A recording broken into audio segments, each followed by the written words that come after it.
The 1970s oil crisis. To completely understand how severe and how detrimental the oil crisis of the 1970s was economically, we must first be able to comprehend how massive and how important oil is in our daily lives. Oil can be considered the single most important resource we use as a society in this day and age. Crude oil happens to be the rawest form of any oil-based product, whether that be petroleum, plastic, synthetic materials, or anything based around that. Financially, 7 of the top 10 companies with the largest revenues are oil and gas ones. The oil and gas market is primarily run by 5 major corporations: BP, ConocoPhillips, ExxonMobil, Shell, and Chevron. These 5 companies are nicknamed the Big Five for their importance in not only the oil and gas market, but also the international stage. In 2011, the Big Five made an astonishing $137 billion of combined profit. Geographically, about 160,000 liters of crude oil gushes out from the earth each second. That accounts for 13 billion liters of oil spewing out every 24 hours. When looking at the oil crisis of the 70s, we must not just look at the economic effect but also on the geopolitical one, and how it has left relations between countries now. The oil crisis happened because the Organization of Arab Petroleum Exporting Countries, which is more commonly referred to as the OAPEC, declared an oil embargo. This embargo prohibited the sale of Arabic oil to the United States of America and substantial first world countries. The decision to cut back on oil production as a weapon against Israel was taken at a meeting in Kuwait, which was attended by the Syrians and the Egyptians as well. Less Arab oil won't hurt the United States much, but it will pose quite severe problems for the Japanese and especially for the West European countries. Here's a report on the meeting in Kuwait.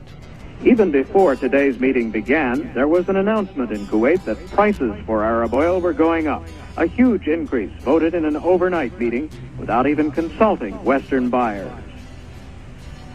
Then the ministers began what was to be an 8-hour meeting, resulting in their decision to reduce the flow of oil to America and other nations supporting Israel.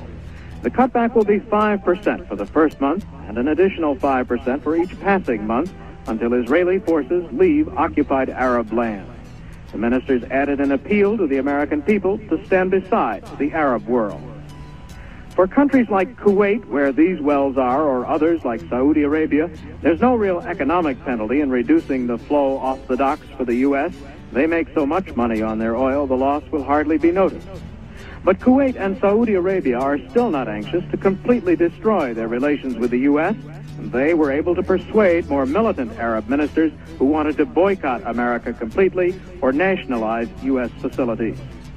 Robert Hager, NBC News. This embargo came to be because of the constant conflicts between Arabic states and Israel. In 1973, Egypt and Syria, with the support of Arab nations, launched a surprise attack on Israel on the holiest day of the Jewish calendar. Israel was vastly outnumbered and it went on a full nuclear alert. It loaded warheads into planes and prepared long-range missiles to defend itself. Based on the Arabic attacks, the United States chose to resupply Israel with weapons and military aid, and in response, the OAPEC decided to punish the United States by cutting off all oil. The prices skyrocketed from $3 a barrel to $12 by 1974. From the moment on, the world realized how important oil was, and it quickly became the commodity to have. This control of a vital commodity became known as the oil weapon. Countries who had it had all the power, while countries who needed it were at their mercy. The embargo placed on oil affected various governments, which included the United States, Great Britain, Canada, Japan, and the Netherlands. In retrospect, the purpose of the embargo, as perceived by these target governments, was to sway their foreign policies concerning Israel towards a more pro-Arab position by threatening to cut off exports of Arab oil. And that, in altering the policies of the Arab states, would respond by, again, allowing the purchase of more oil. The Arab states selected their target governments to emplace their embargo, mostly affecting the European Common Market countries, America, and Japan, with an eventual 25% oil cutoff in production. Due to the massive increase in the price of oil, trade unions claimed for higher wages to keep up with the rise in prices. This led to confrontations between employers and employees. Birmingham Oil, now currently known as BP or British Petroleum, is the 4th largest company in the world. It was and still is a big name in the energy sector. However, it had to be rescued by the Bank of England after running into economic problems in the 70s. But the more general oil history in UK was a notable winner at this time because they had poured money into the North Sea on the back of a high crude oil prices, allowing the UK to eventually become a net exporter of it. This period of high energy prices was not good for the country's already shaky manufacturing base. High oil prices also encouraged the switch to smaller vehicles and helped create the environment in which Japanese firms such as Toyota and Honda became dominant in the US and further nations.